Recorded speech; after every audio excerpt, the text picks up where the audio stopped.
Okay, so thank you for the invitation and to present here. A lot of faces I know in the crowd. I'm going to be talking about Strata Skin Sciences. We're in the dermatology space. Somebody here asked me if I have solutions for them. I promise that by slide 5, they'll have to make a decision whether they want the solutions or not. Disclaimer, we are a public company traded in NASDAQ. I'll preface by saying I've been involved with this business for many years. I actually owned it twice, so I owned it. I bought into it, I sold it to this company, and then I reinvested into this company, and I'm the largest individual non-institutional shareholder in the company, also the CEO. I ran with the company until 2021, left it for a couple of years, and came back a few months ago. So what do we do? We're in, as I promised by slide 5, you'll have to make a decision. So we are in the derm space. We deal with clinical conditions, so we're not in beauty. We deal with, on the left, with psoriasis, vitiligo, atopic dermatitis, better known as eczema, leukoderma, and some other conditions that are not listed here, huge market. And we're also dealing with acne as of a new acquisition we had in 2022, acne being the largest individual dermatological condition in private derm space. Technology has been around for many years. We are in most of the teaching institutions, all residency programs, so new derms coming out of school, they know how to use it. If you don't see your favorite hospital, it's probably there. We couldn't have space for all of them on this slide. The management team has a lot of experience, mostly in dermatology. We know the space. We know the clients, the doctors. We know the patients. We know the environment. But I will talk about what makes this company different. So I'll just give you highlights now, and I'll summarize at the end.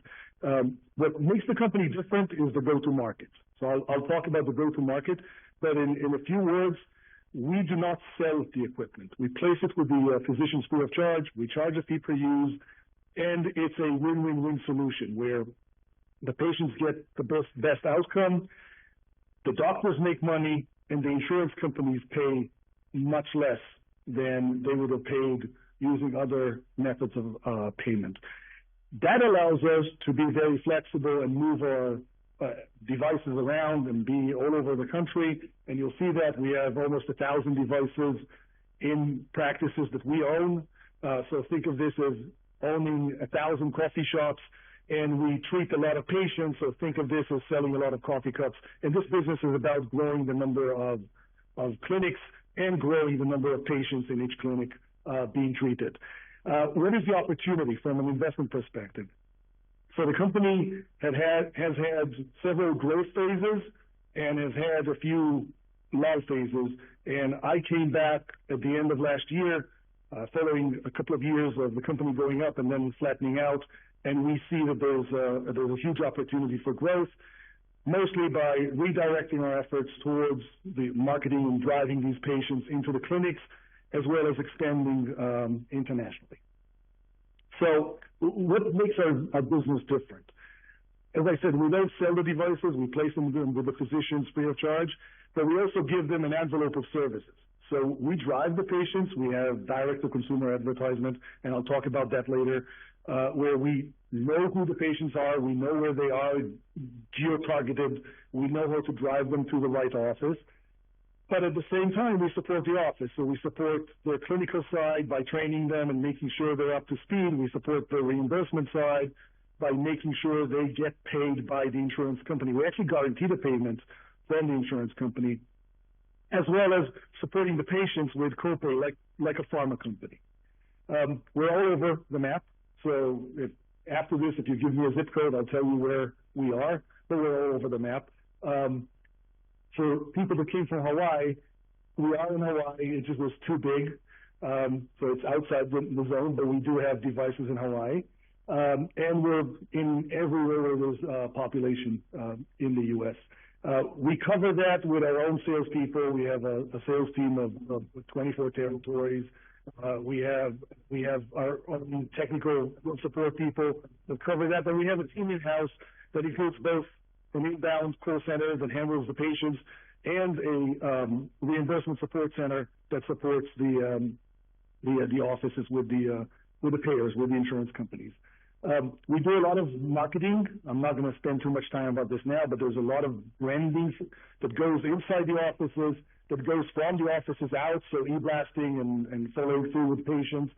But most importantly, we do direct-to-consumer advertisement. So we target the patients, and if you are in the need for anything that has to do with psoriasis or acne, and you are in a geo-targeted area where we want to drive patients, you will get advertisements on your social media feed or on your online searches, which eventually is going to either drive you directly to us through direct contact with you, between you and us, or it's going to indirectly drive you to the clinics by you knowing there's a solution and getting that to the clinics. So over the years, every time we push with DTC, revenue goes up. It happened from 2018 into COVID. Then COVID happened, and we pulled back everything. It happened coming out of COVID, and it's going to happen again now. And when it happens, and it manifests itself in double-digit growth, which immediately drives the utilization, or if I go back to my analogy to coffee shops, the number of coffee cups we sell, or the number of procedures we sell in each clinic, which directly goes all the way down to margins and cash flow from operations.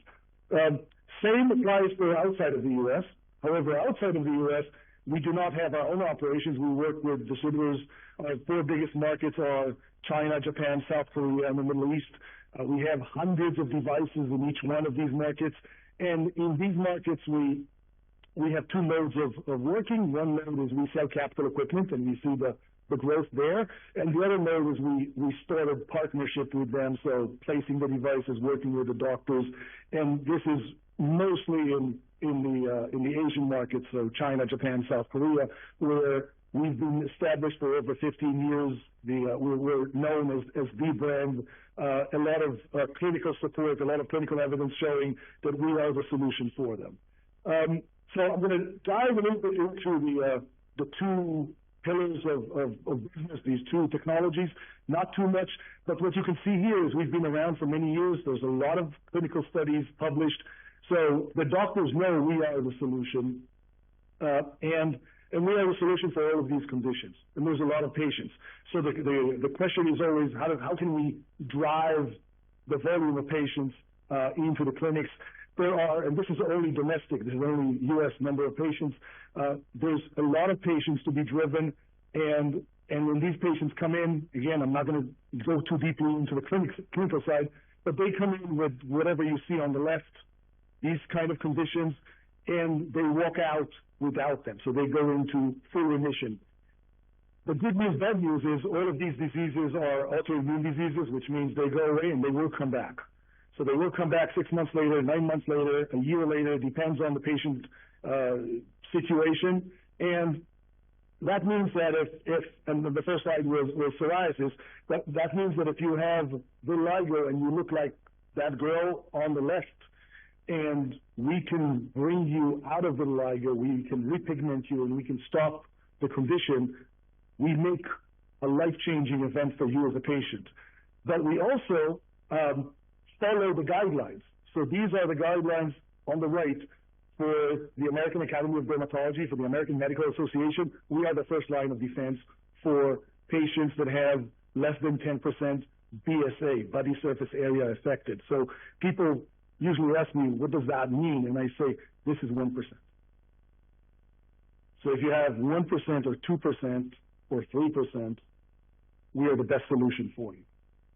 And if you have 25%, it's too complicated, but that's only 10% of the market. So we service 90% of the market. We're also having the same discussion with the payers, with the insurance companies. So when we have that discussion, we show them that these are the different options the doctor has for treatment, and whether it's topical drugs or biologic drugs, everybody opens TV and sees Humira or Cosentyx or Taltz or now there's about 25 different names. We provide the same level of outcome, actually better. We provide this with less procedures, and from the insurance perspective, it's less costly for them. But what's most important for the physicians themselves, privately practicing dermatologists, is how much money they can make. So their option is, if somebody shows up in the office and they prescribe the medication, they can bill the insurance an office visit. Where if the patient comes in and gets treated by us, fully delegated, could be delegated to the technician, to the nurse, to the other delegatable people in the office, so it doesn't have to be the doctor.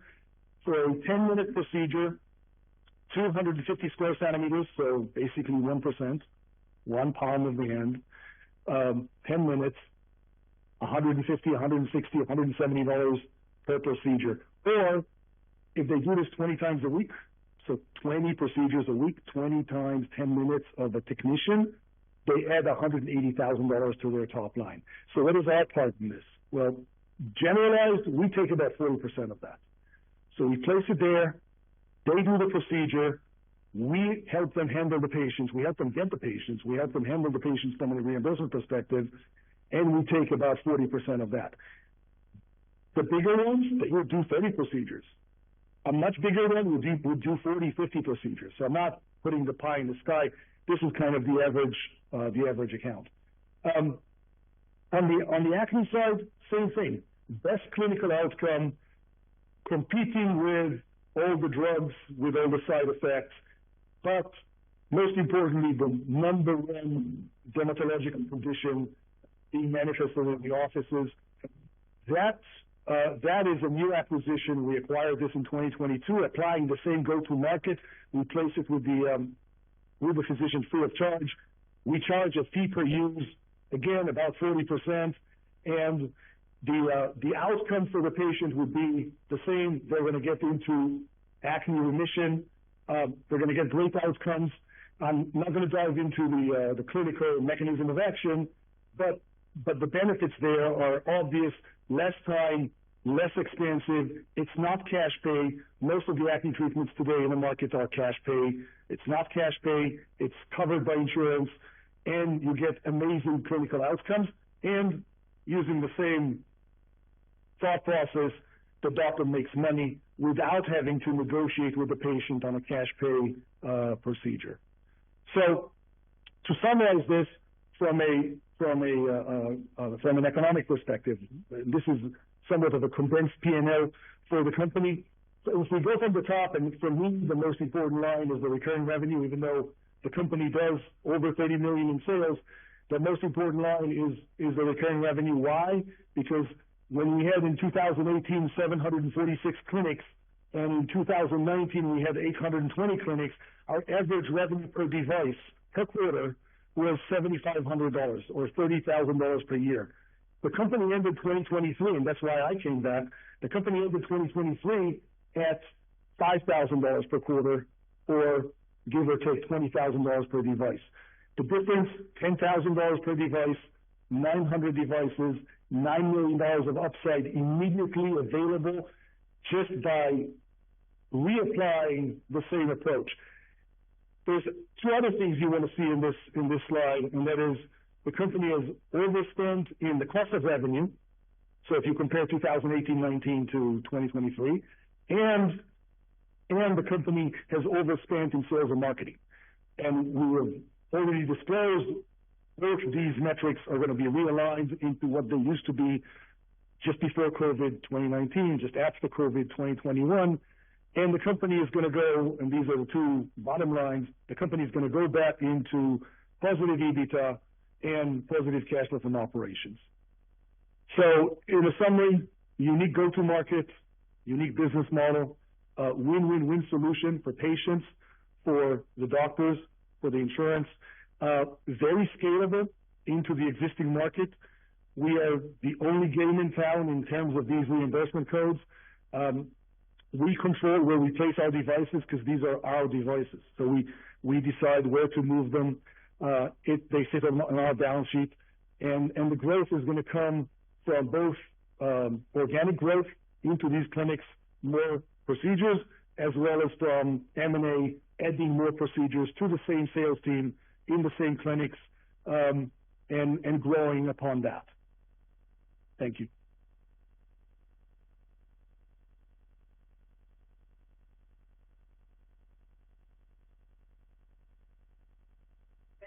Currently running ads that target people Googling psoriasis and other conditions. Do you know what percentage of your current leads are generated through ads for people going to then seek treatment? I know exactly. And it's actually on the presentation. So in a year where we advertise for the full year, because we just restarted. So let's look at 2019 as an example. We spent just under $2 million. That generated about 50,000 leads. These 50,000 leads ended with 6,200 patient appointments. You can do the math. So 2 million divided by 6,000. However, the other thing you want to see, if you look at the metrics, is, and I mentioned this before, we drive the patients directly, so that's the 6,000. But also some of the people see the ad and they show up. So we call this halo effect. We advertise, we generate 1, 2.2 show up. So we know, and we know that. I've been doing this now for many years. So we know we're going to advertise, 1 is going to show up, 1 is going to be sent there by us, 2.2 are going to show up. That means that growing, if you look at 2023, we had just under 12,000 new patients in treatment. Going back from 12,000 new patients in treatment to 23,000 new patients in treatment, we need to generate about 5,000 new patients. So we need to generate half of that. We need to generate about half of that. That's going to cost me roughly what it cost me in 2019, which is about $2 million in advertisement. Divide this over 50 weeks, $40,000 per week, and then you can do the rest of the math. We also disclosed in our recent earnings call that our cost per lead in 2024 is somewhat less than it was in before COVID, and our cost per appointment is somewhat less than it was in before COVID. However, I'm going to disclaim this and say we only started. So we geo-target. So we go area by area. So I'll show you, just for the completeness of answer. This is what on the left. This is what the New York region looks like from a clinic perspective. So in each one of these flags on the left, we own a device. And this is what same region looks like from a lead perspective. So we geo-target literally by zip code. We know what we're looking for. We know what they're looking for. And the reason for that is we have a history of doing this for about 12 years. And we have in the database about 300,000 patients that have gone through the process. So when we feed that back up into social media, we feed the lookalikes. So we have who actually ended up, and we have social media look for their lookalikes.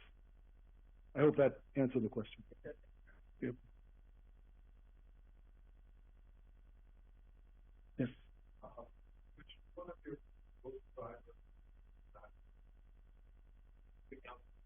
out there? Define most impactful. Okay, so that's not how I look at this, but I'm going to answer your question, then answer mine. So your question is, which one is going to be most impactful for top line? And if you look at, no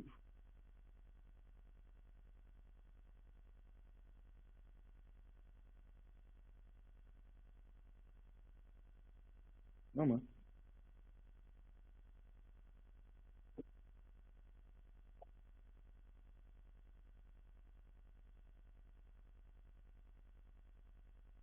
Yeah. So if you look at top line growth, 2018 until 2022, top line growth was generated by adding clinics.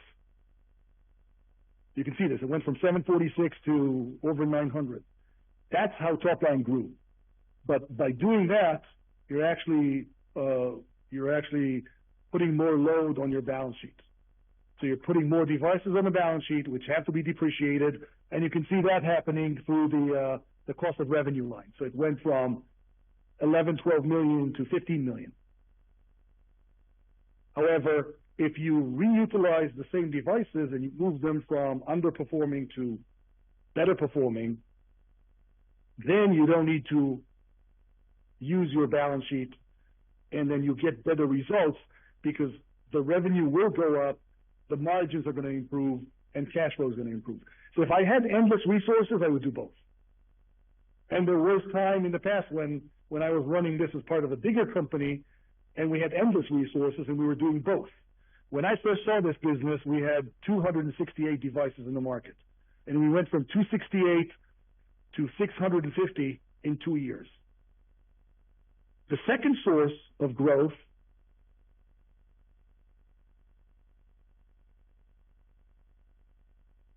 is that there's been a change in the dermatology space. So in the last 7, 8 years, about 50 groups of private equity have done roll-ups, and they own a lot of clinics. 50 individual groups, you see some of the names represented on the bottom. These 50 groups account for about 2,500 clinics, 2,482 to be exact. We look at them as the prime prospect because it's easier for us to work with a group, have a set agreement, and grow within the group and decide where we want to grow. So if you take New York City, Schweiger Dermatology, over 100 offices, we are in 45 of them. We don't want to be in 100% of them. We want to be in the ones that give us the right coverage. But once we have an agreement, it's easy for us to expand. Same market, New York City, advanced dermatology, close to 200 offices. We are in 70 of them or something like that. Easy for us to expand. We have the way to grow.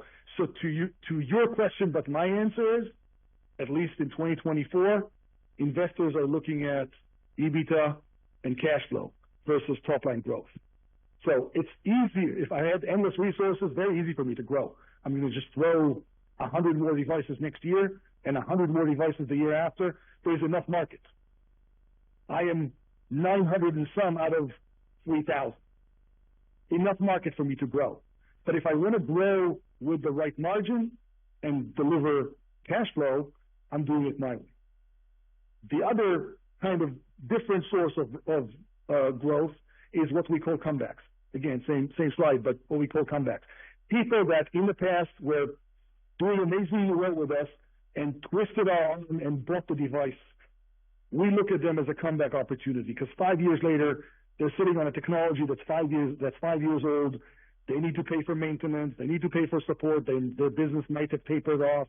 We look at them as comebacks. There was a press release this week where we put out publicly how many comebacks we had in Q1.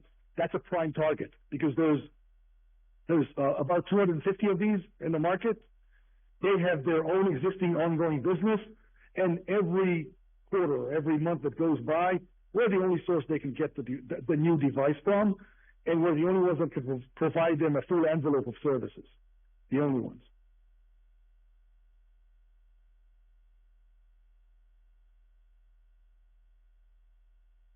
Thank you.